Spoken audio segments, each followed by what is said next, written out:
If I wanted to improve my brain health in 30 days, using predominantly nutrition, this is what I'd do. Now, I'm not a doctor, but I have run this channel and talked to experts and scientists for the last decade.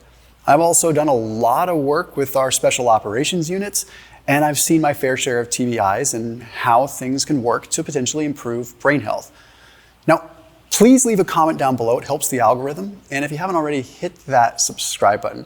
YouTube just likes people to talk on the channels. They like to talk in the comments. So do that. It helps boost these videos so more people get to see this good content. Okay, so the first thing that I would do is I would actually add MCT oil into my diet. Just a couple tablespoons per day. Hopefully you can digestively handle it. Some people end up possibly seatbelted to the toilet when they have it. That's just kind of the way it goes, but not everybody. So there was a paper a while back, I think it was back in like 2019 or something like that. We can link to it and kind of illustrate it here in the video.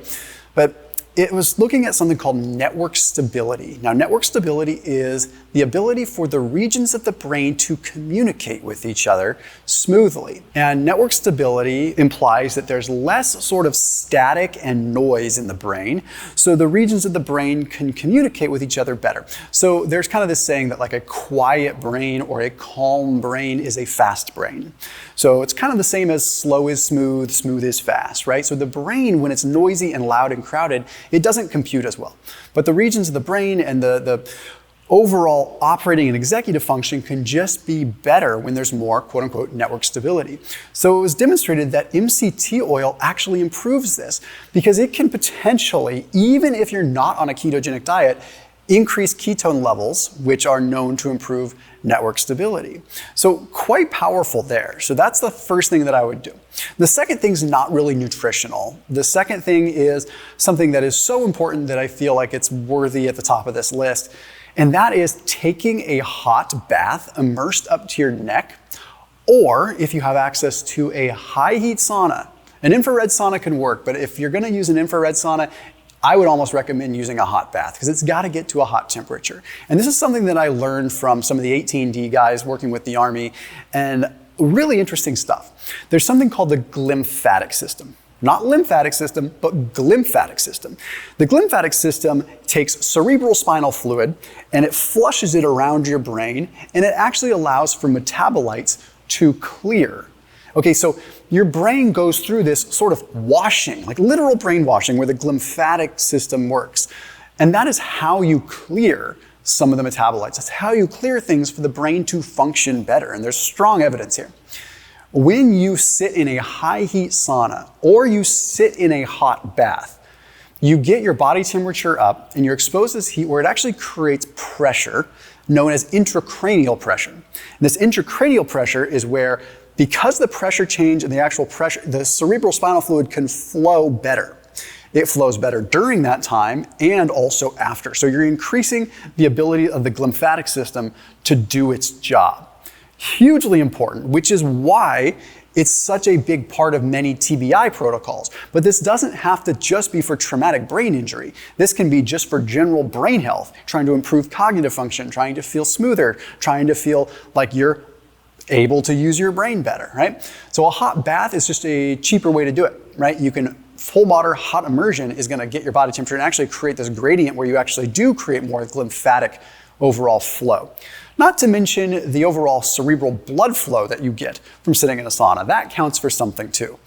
Now the next one is adding high polyphenol dark chocolate. Okay, that sounds like something I'd read in like a magazine at Whole Foods or something. No, dark chocolate for the brain is very real. There was a study that was published in Helion, and it gave subjects either a high polyphenol dark chocolate or a low polyphenol dark chocolate. They found that both dark chocolates had improvements on cognitive function, but what they found was really interesting is they gave subjects a cognitive task at 15 to 30 minutes post-chocolate consumption. And then after that, they gave them another cognitive test at 45 to 55 minutes in. So it was really fascinating what they found. They found the high polyphenol dark chocolate group was able to maintain the accuracy of their answers from test 1 to test 2. They didn't lose cognitive performance. The low polyphenol group had a decline in the accuracy of their answers by the time they got to the second test. This is super wild. What this is telling us is that the polyphenols are essentially acting as such a neuroprotectant with the epicatechin, the flavonoids, the other polyphenols, that it's actually allowing for the brain to maintain cognitive function for longer. There's two sides to sort of cognitive decline in a short-term fashion. Now, there's obviously a lot more than that realistically, but two very obvious ones, okay? One is going to be the actual accumulation of like stress in the brain and oxidative stress, like when you're using your brain and you're creating lots of exhaust, and it's gonna decline. And then the other piece is sort of the energetics, right? So energetics are going to be another piece that we'll talk about. But like the network stability, things like that, that was all energetics. That's important. Okay, now what happens is if you have buildup that occurs, that's going to end up allowing or disallowing the energetics to really do their part. That's the simplest way to describe it. So if we move on to that next category, the energetics piece. This may be something that's not new to you, but hear me out on it. Creatine for the brain, especially in even larger doses, like 10 grams per day, if I wanted to improve my brain function overnight, I would take creatine. If I wanted to improve my brain power in a couple of hours, it would be creatine. There is strong evidence, we can link to the study once again, I don't have it right in front of me, where if you are sleep deprived and you have creatine that morning, it can negate the cognitive detriment that you would face from that night of poor sleep. Now, it's not gonna fix it for you, but it's gonna make it so that you do not have nearly as much of a cognitive negative impact from that poor night of sleep. Because one of the things that takes a back seat is the energetics of the brain, right? Being able to manufacture ATP, being able to have ATP turnover from ATP to ADP, et cetera, and releasing the overall like energy. Longer term, higher doses of creatine seem to be very beneficial. I would recommend just like sipping on it throughout the day if you can. Because what that's going to do is that's going to allow for A, just an easier absorption throughout the day, but B, you may get a little less water retention. I put a link down below for the creatine that I recommend. That is a monk fruit sweetened, sugar-free creatine stick pack, so you can add it to a water bottle. It's with a patented form of creatine called Creapure. It's a company called Creates. They have a lemon lime, they have a mixed berry, they have an unflavored. They also have creatine gummies if you're more into that, but I'm more of a fan of the stick packs lately because I just like to sip on it throughout the day. That is a 50% off discount link. So that's a massive, massive discount. So 50% off using that link. It's in the top line of the description for Create Creatine. Again, it's the top line of the description underneath this video. Now, the next thing that I would do is if you have the ability and you really want to push the boundaries, I would do 30 days of less than 50 grams of carbs per day. I know it sounds wild, okay, but when it comes down to increasing the ability for the mitochondria in the brain to use alternative fuel sources, getting yourself into that state could be hugely beneficial, even if it's just temporarily. So there's this thing called fat adaptation that occurs in the body, right? So in the body, not the brain, the cells can shift back and forth between using fats and carbs. And if you get yourself fat adapted by occasionally doing low carb, those cells in the body can use fats and carbs more efficiently. The brain's a little bit different because the brain doesn't necessarily run on free fatty acids like the rest of the body does. So to put it simply, just because it happens in the body doesn't mean it happens in the brain. But when you decrease the amount of carbs that you consume, your brain has to learn how to use ketones. And these ketones are extremely beneficial when it comes down to that same network stability thing that I talked about, but also they provide an alternative energy source for the mitochondria. And what that means is that even mitochondria that were not functioning well because of metabolic dysfunction, they can't use glucose very well, they suddenly can be using ketones even if they were otherwise almost useless. So we've seen this with Dr. Chris Palmer's work out of Harvard, looking at brain energy and how this works. Essentially, if you have cells in the brain or mitochondria in the brain that are so dysfunctional because you're metabolically unhealthy and your brain is foggy, they can't use glucose. They're insulin resistant. And your brain usually runs on glucose. So they're insulin resistant.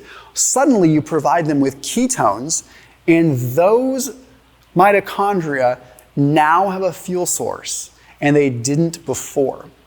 It's also highly anti-inflammatory, so this becomes really powerful there.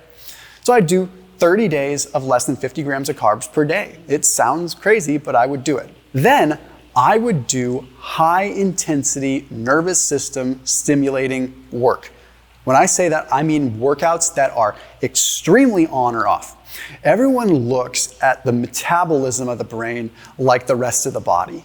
And although that's true, like cardiovascular work is good, doing that aerobic work is great for cerebral blood flow, it's great for all of that stuff. But what we forget is that the brain is our nervous system.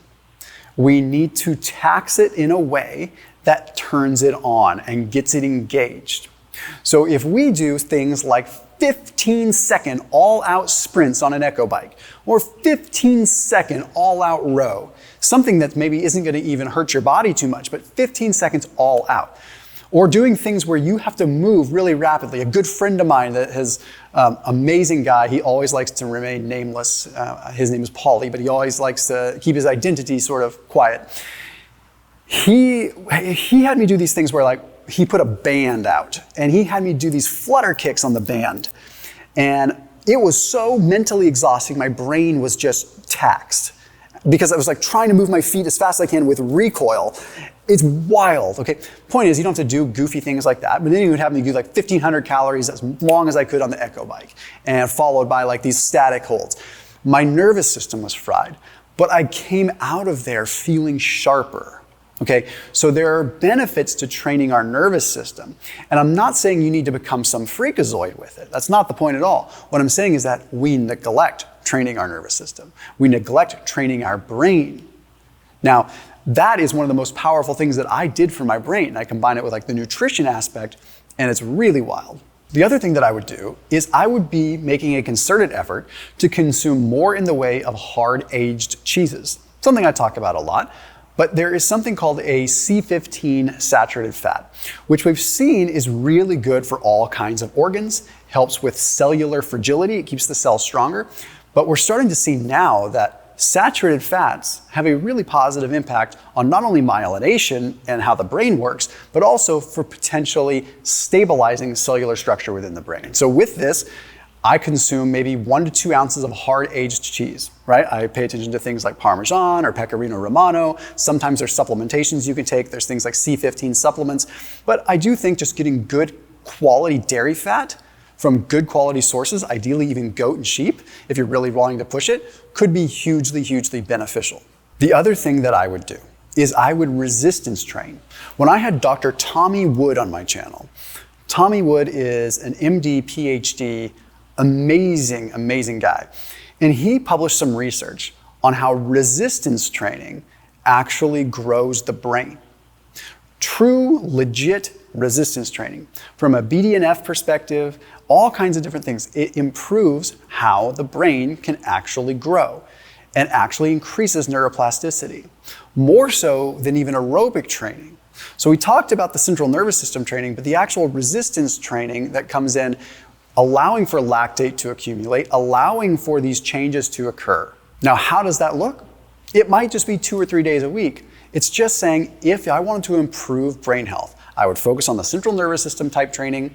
I would focus on the resistance training and lifting heavy and doing what I can there. The next thing that I would focus on, and this is funny because people don't realize it.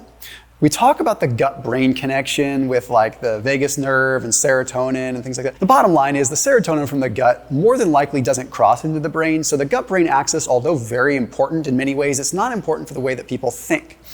I'm talking about a different gut-brain axis. I'm gonna make up a word and call it the gut-brain inflammatory cascade. If our gut barrier function is disrupted and we have poor gut health and high intestinal permeability, what's gonna happen is compounds in our gut leak into our bloodstream called lipopolysaccharides. These lipopolysaccharides are literally how inflammation is induced in research settings. So when they release into our bloodstream, it triggers the immune system to combat them. This triggers systemic inflammation, thereby triggering neuroinflammation. Okay, so these kinds of things play a super critical role. So I would take care of my gut health, because if I have constant neuroinflammation, how can I ever make improvement? If you fix your gut, you might just fix your brain. So 5 grams of glutamine per day for 30 days to repair that intestinal lining and decrease that gut permeability. I would add collagen in. I would also potentially add bone broth in. I would still keep the dark chocolate in. I know I already talked about it because there was a study published in Nutrients that found that in people that had compromised gut health with the gut barrier integrity, adding dark chocolate in for 30 days completely restored the gut barrier and reduced gut permeability. And this was in like athletes that had damaged guts pretty badly. So the polyphenols, the epicatechin, again, from the dark chocolate plays a huge role. The last thing that I would do, which isn't necessarily nutritional, I would build my CO2 tolerance. I'm not gonna ask you to go on the floor and do breath work. I know that's a stretch for a lot of people. I like it, I like the feeling of it, but you need to build some CO2 tolerance. CO2, as soon as we get stressed, we start building up CO2, and our inability to tolerate that CO2 is what makes it so we ultimately get anxious. Maybe we don't make the decisions we want. So I want you to do something. Next time you go for a walk, I want you to exhale and hold your breath and just walk as far as you can before you need to gasp for air and then gasp for air, and try to push it a little bit longer. Don't make yourself pass out. You're not trying to build your lung volume. You're not doing that. All you are doing is you have CO2 sensors, okay? And you're augmenting how much CO2 your brain can tolerate. So if you can hold your breath longer, your brain can tolerate more CO2 before you start gasping and kind of like chicken necking for air. Trust me when I say this can improve your brain. Now, I will add one more thing. If you have the resource, you have the money, or you have one available, a hyperbaric oxygen chamber is extremely powerful for the brain too. But I don't want to spend a lot of detail there because it's not something that a lot of people could utilize. If you want more material on that, I'd happy to just leave a comment down below asking for it. I'll see you tomorrow.